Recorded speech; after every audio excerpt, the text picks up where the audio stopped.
hopper there. Yeah. Let him get another one. This is the first rain of the year. First big rain here in this part of the country. And you can see how the water's washing down. Last time. Since Andrew peed last time. You can see all the water. Oh my goodness, that's a lot of water right there. Look at that. You can see how it all just washes down into the wadi systems. And this will all wash into the Dead Sea.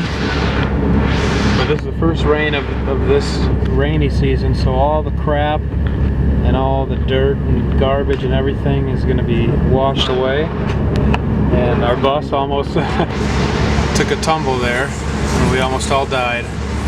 That's a bit dramatic. But it's all true. No, I'm just kidding. This is incredible because we're down by the Dead Sea today, and it just happened to rain, so we get to see all this crazy water.